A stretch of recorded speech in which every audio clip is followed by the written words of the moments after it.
noite a todos.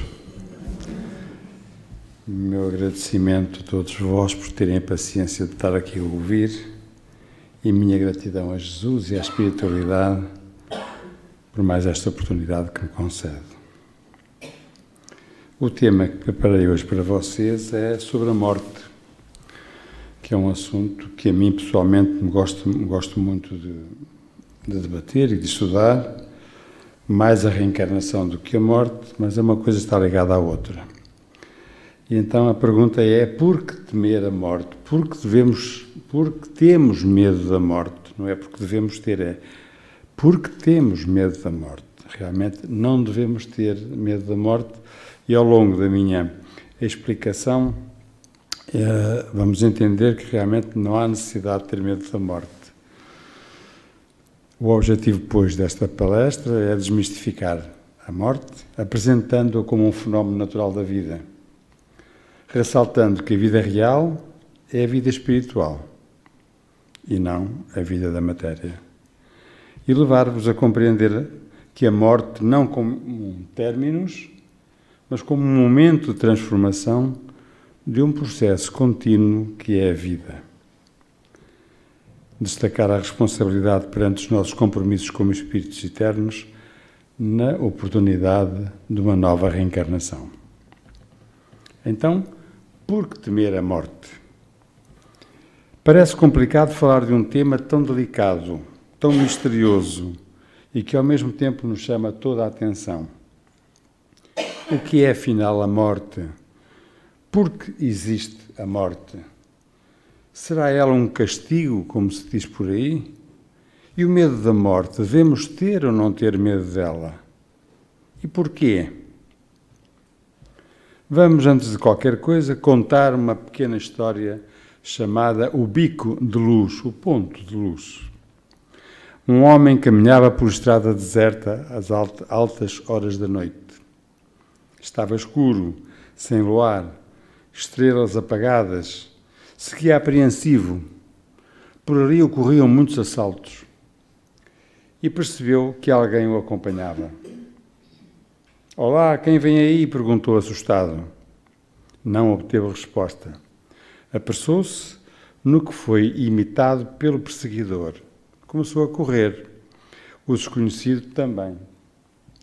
Apavorado, em desabalada carreira, tão rápido quanto suas pernas o permitiam, coração a golpear no peito, pulmões em brasa, passou diante de um bico de luz. Olhou para trás e, como por encanto, o medo desvaneceu-se. Seu perseguidor era apenas um velho burro, acostumado a acompanhar os que por ali passavam. A história que acabámos de ouvir assemelha-se àquilo que ocorre connosco e com a morte, com o medo que nós temos dela. A imortalidade é algo assim intuitivo na criatura humana. No entanto, muitos têm medo, porque desconhecem inteiramente o processo e aquilo que nos espera do lado de lá. Vocês já morreram alguma vez? Eu já. Eu sei muito bem como é, já morri muitas vezes. E vocês? Não. Vocês são especiais, não é? Só vão morrer uma vez, não é? Querias. Já lá vamos. As religiões que deveriam preparar os fiéis para a vida além do túmulo, consciencializando-se da sobrevivência e descerrando a cortina que separa os dois mundos, pouco fazem nesse sentido, porquanto se limitam a incursões pelo terreno da fantasia.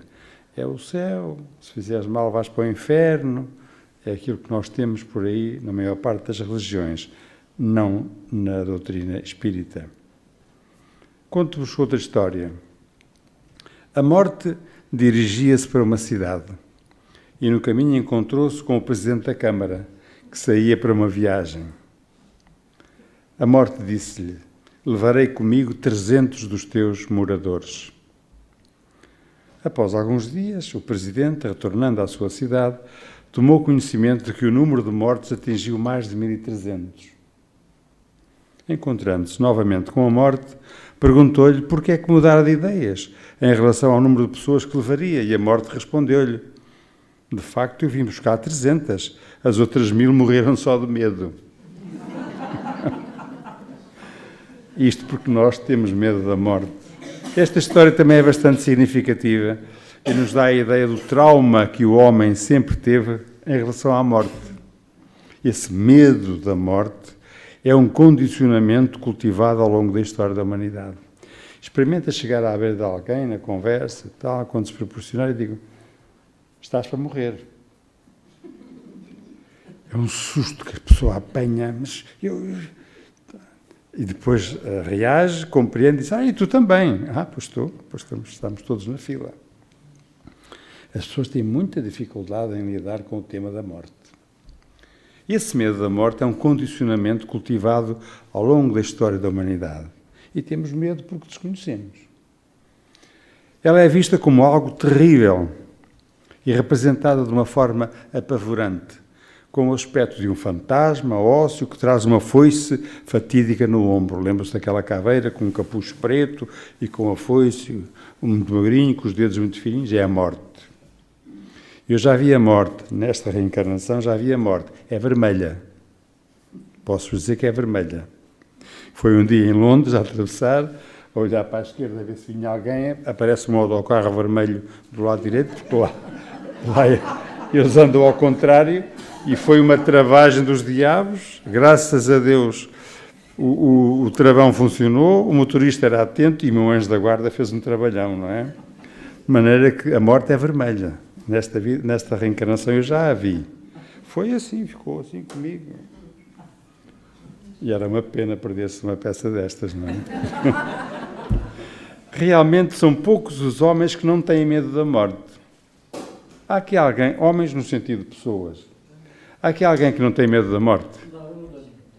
Não tem? Grande valente. Este é valente. Eu também não tenho.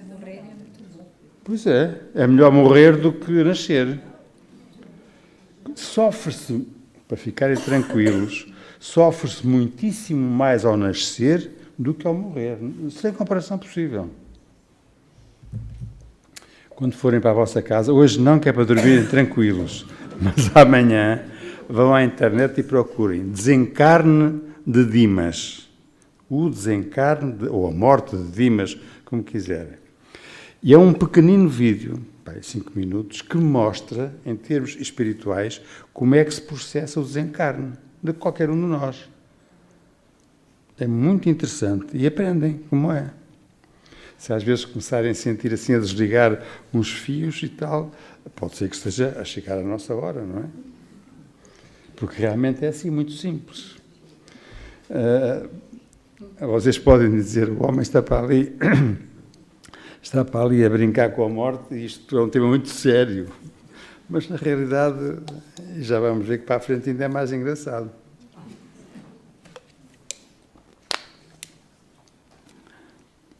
Realmente são poucas as pessoas que não têm medo da morte.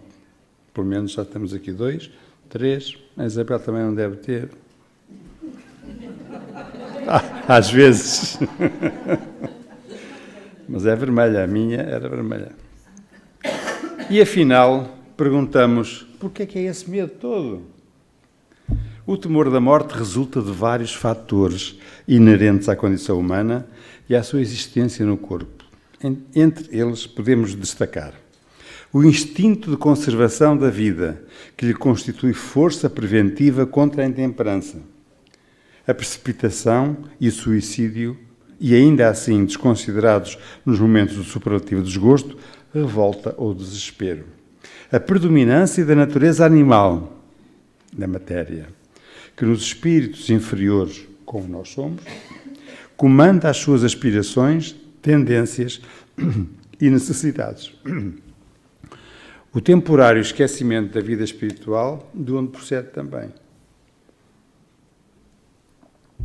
O conteúdo religioso das doutrinas mais clássicas, mais ortodoxas, que oferece uma visão distorcida e prejudicial daquilo que realmente acontece após o rompimento dos laços materiais.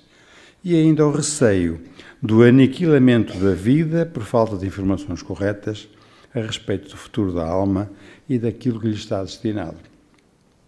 O maior deles, ou o que se destaca mais, é a falta de informação. Para onde vamos? Alguém sabe? Vamos para outra dimensão. Nós apenas mudamos de sítio. É tão simples de entender isto. Nós temos várias dimensões de vibrações da energia, vários andares, digamos assim. Estamos aqui na Terra, na terceira dimensão, a seguir a quarta dimensão é o tempo, a partir da quinta dimensão começa a dimensão espiritual. E a partir daí começamos nós a ficar situados, dependendo daquilo que estivermos aqui a fazer, podemos entrar sempre para um umbral -3, -2, -1, para a psicosfera assim mais superficial da Terra, e depois começamos por aí assim a rodar. Mas vocês estão todos com cara de quem vai logo para o quinto andar, para o andar dos santinhos, não é? Mas não vão. Tirem o cavalo da chuva que não vão para lá. Devagar lá chegaremos. Então, para onde vamos? O que é isso da morte? O que acontecerá connosco depois desse momento? Estas são dúvidas que todos nós temos e todos procuram por respostas. E onde as podemos encontrar? Onde vamos encontrar essas respostas? Quando a doutrina espírita foi codificada por Allan Kardec, entre os muitos objetivos a que ela se propunha, estavam também presentes este: lançar a luz sobre o véu das incertezas que tínhamos sobre tudo.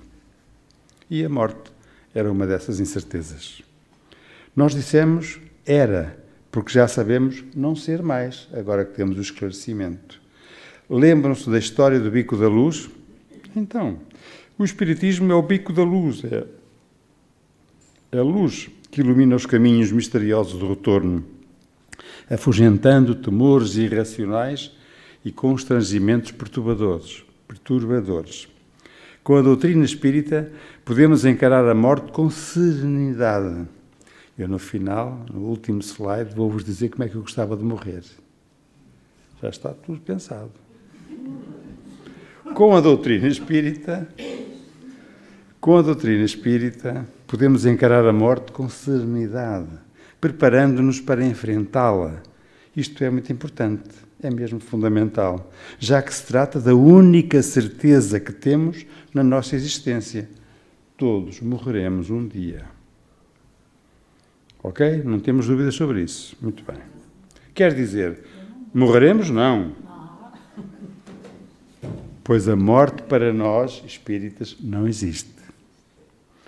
Etimologicamente, a morte significa cessação completa da vida do homem, do animal ou do vegetal. Genericamente, porém, a morte é transformação. Como dizia Lavoisier, na vida, nada se cria, nada se perde, tudo se transforma. Em nós, o que morre é apenas o corpo físico, a matéria, estes ossinhos cheios de artroses, o fígado gordo, o colesterol nas veias, é só isso que morre, porque o espírito é o ser inteligente e eterno da criação do nosso Pai. Esse não morre nunca. Foi criado por Deus e não terá jamais fim, conforme se pode deduzir dos estudos das obras básicas da codificação kardeciana, entre elas o Livro dos Espíritos. A morte é apenas o fim do fenómeno biológico. É uma ocorrência inevitável em relação ao corpo, devido aos acontecimentos mais variados que levam à interrupção do fenómeno conhecido como vida orgânica. O espírito, que é eterno, já existia antes do nascimento e continua existindo após a morte do corpo físico. O espírito apenas desencarna, regressa a casa, ao plano espiritual. O desencarne é o fenómeno de libertação do corpo físico, do corpo somático, por parte do espírito que ali estava ligado para cumprimento de tarefas na esfera material. Divaldo Pereira Franco, um dia, foi convidado pelo Papa Francisco a ir visitar o Vaticano. Claro que aceitou, como qualquer um de nós aceitaria. E estando na fila de quilómetros de apertar a mão ao Santo Padre,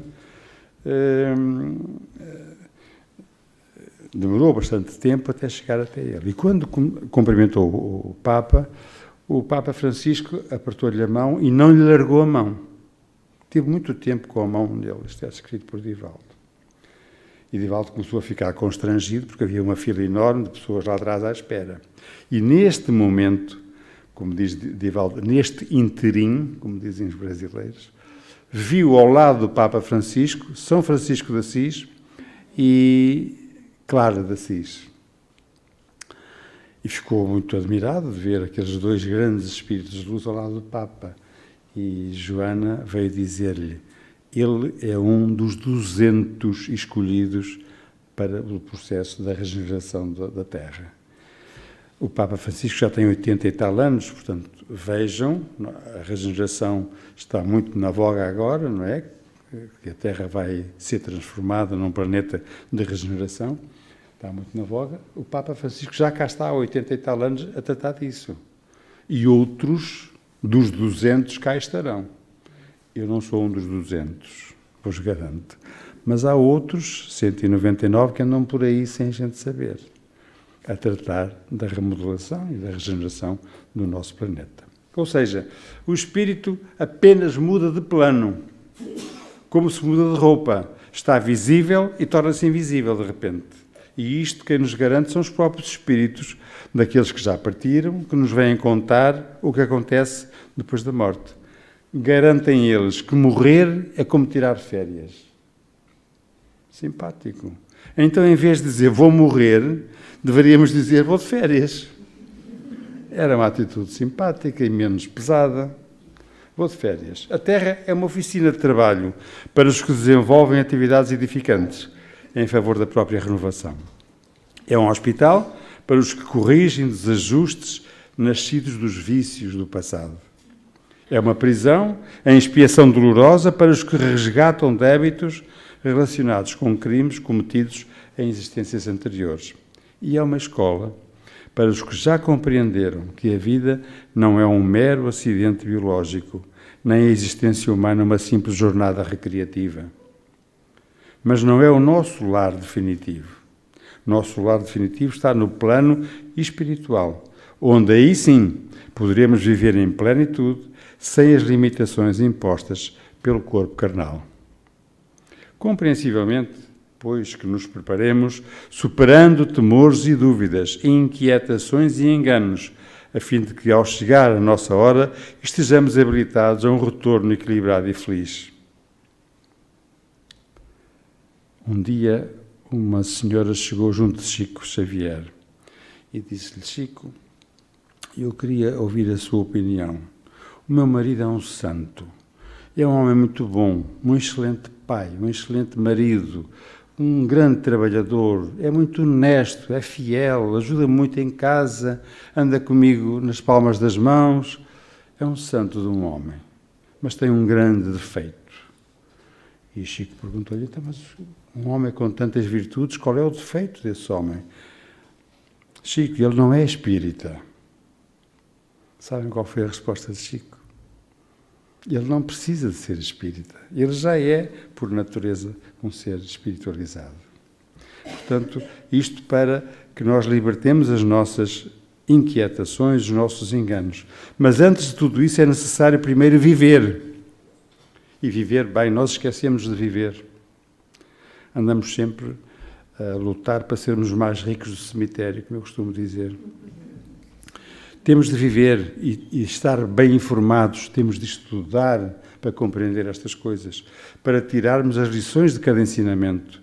Qualquer um de nós, na sua profissão, teve que estudar para aprender, em qualquer profissão que seja.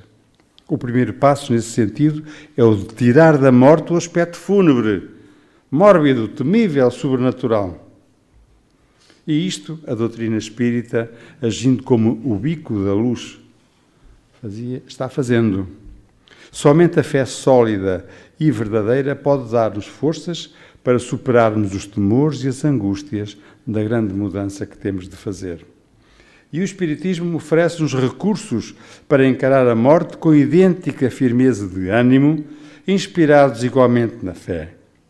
Uma fé que não é roubo de emoção, é uma fé que é lógica, que é racional, que é consciente, uma fé inabalável de quem conhece e sabe o que o espera, esforçando-se para que espere o melhor. Nós podemos estudar o fenómeno da desencarnação sob dois aspectos principais. O primeiro é o aspecto daquele que partiu, a sua situação, com quem irá se encontrar e como será recebido entre eles. O segundo aspecto é o de quem fica. Como fica? Qual o seu comportamento ideal perante o desencarne dos que partem, principalmente se são pessoas queridas? Já sabemos, e nunca é demais frisar, que a morte é apenas a interrupção do fenómeno biológico.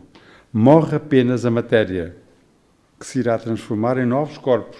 É uma lei da vida, é uma lei natural. O espírito, ser inteligente da criação, esse não morre nunca. Continua sendo ele mesmo, após a desencarnação, que é o momento em que se desligam os laços que prendiam ao corpo físico.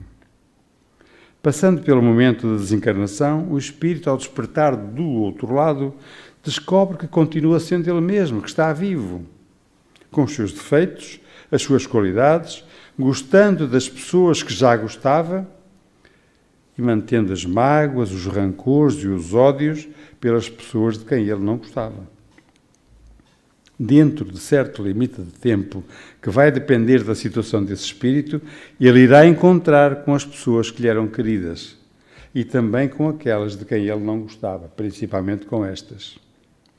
Assim, a morte coloca-nos nos braços dos nossos entes queridos, aqueles que partiram antes de nós, nossos familiares, pais, mães, irmãos, nossos amigos.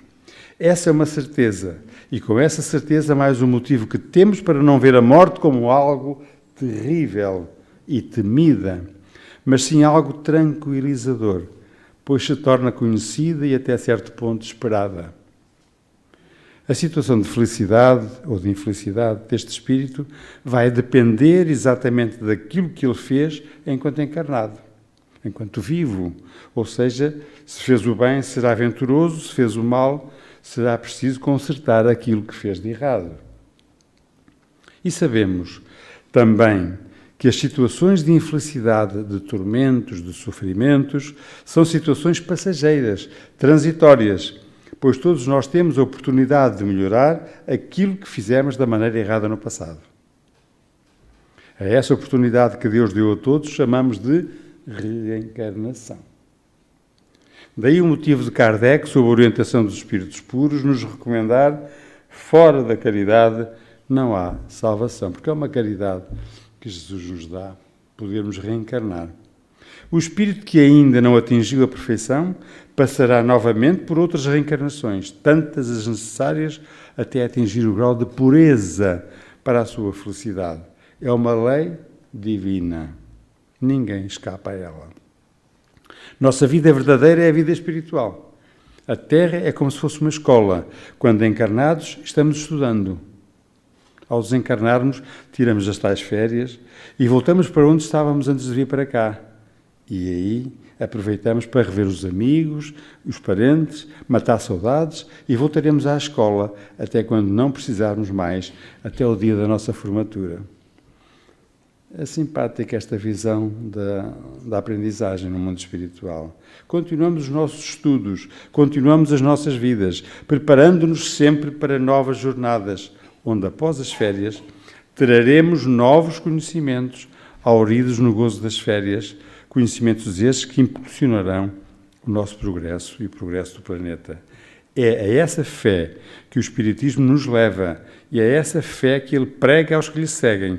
A fé raciocinada, lógica e cristalina, capaz de enfrentar a razão em qualquer época. Muitos dizem, se a morte é descanso, prefiro viver cansado. Ao conhecerem a doutrina espírita, dirão, como a morte é sinónimo de férias, estou-me preparando para recebê-la, quando chegar a minha hora. Nós dissemos a nossa hora, porque a morte tem o seu momento. Aliás, na natureza, tudo tem o seu tempo. Não é porque estamos tentando desmistificar a morte que vamos querer morrer logo, ou, muito menos, matar os outros. O suicídio é um grande engano, e aqueles que o cometem antes de resolverem um problema, na verdade, estão criando outro muito maior. Outro grande erro cometido contra a vida é o aborto. Ninguém tem o direito de tirar a vida de um espírito que muito lutou para ter essa oportunidade de renascer. Aliás, uma oportunidade rara, a reencarnação, porque demoramos cerca de 300 a 400 anos para renascer. E temos ainda um outro engano que as pessoas cometem, dizendo que querem ajudar, é a eutanásia. Quem nós pensamos que somos? Deuses? Ninguém tem o direito de tirar a vida de ninguém. Esse direito cabe apenas a Deus, o nosso Criador. E podemos ainda entender as nossas considerações para a pena de morte, um crime cometido pelo Estado em nome da justiça. Mata-se em nome de Deus. As provas de tudo o que estamos falando vamos encontrar nas palavras de Jesus. Na verdade vos digo que não pode ver o reino de Deus senão aquele que não renascer de novo. As provas estão também nos livros da codificação espírita e nas obras complementares e podem ser resumidas destas maneiras. Estou a acabar. Deus não inventou a morte para torturar os seus filhos. Trata-se de um poderoso evolutivo em favor dos que partem e dos que ficam. Para os que partem é o balanço existencial, a aferição do que foi feito, com vistas à renovação. Para os que ficam, agitados nos refolhos da consciência, é o convite para que deixam do carro das ilusões, estimulados pelo próprio sofrimento, a cogitar do significado da existência. E por falar nesse convite dos que ficam, não levem flores ao cemitério, depois de morto. Entreguem-nos as flores em vida ao vosso ente querido, à vossa ente querida.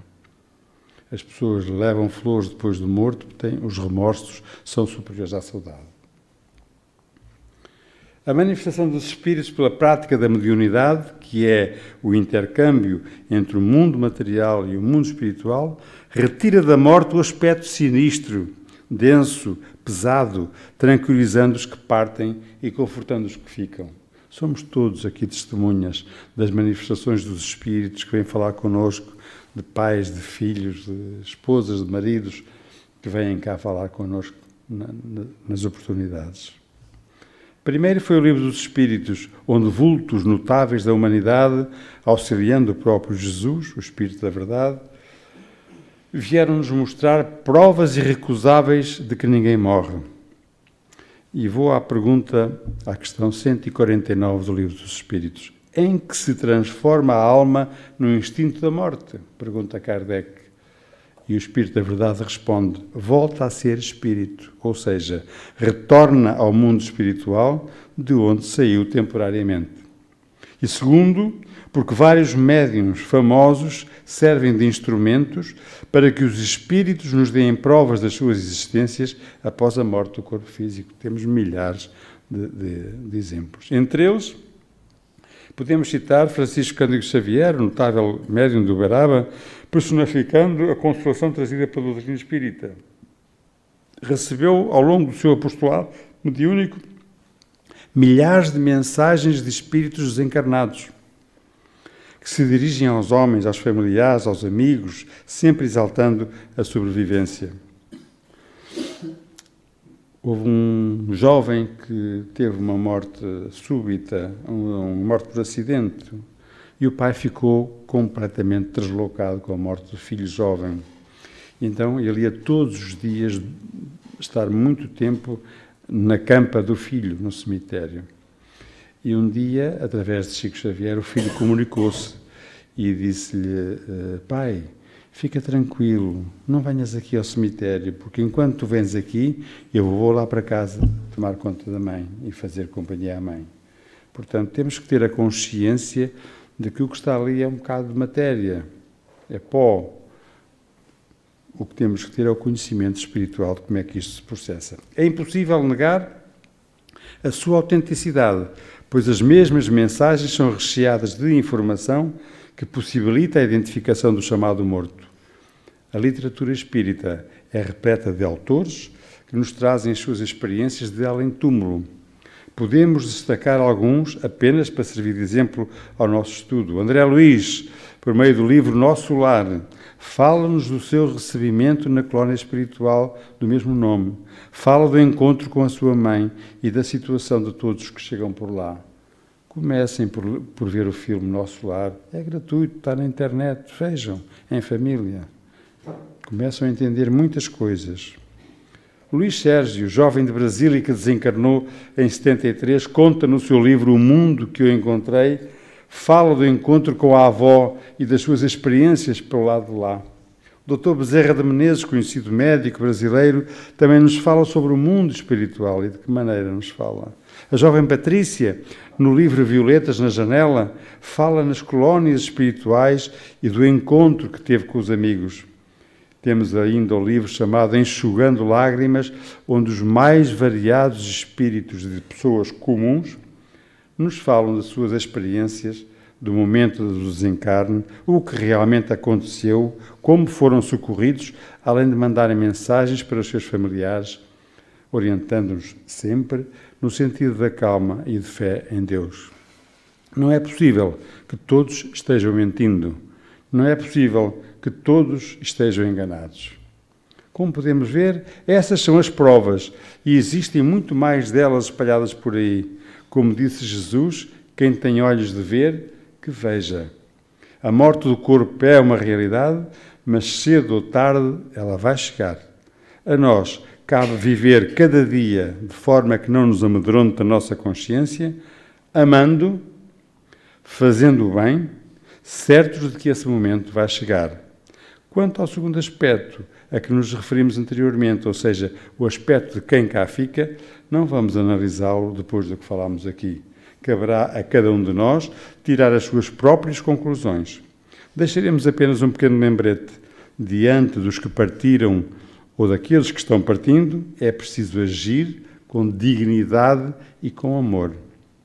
A inevitável saudade e a própria ausência física, que tanto vão nos machucar por algum tempo, não podem transformar-se em instrumento de agressão espiritual ao ser amado. Saudade, sim. Tristeza, não. Porque eles sentem a nossa tristeza. Além do mais, o nosso choro, a nossa saudade deles, agarra-os à terra e não deixa que eles sigam o caminho deles.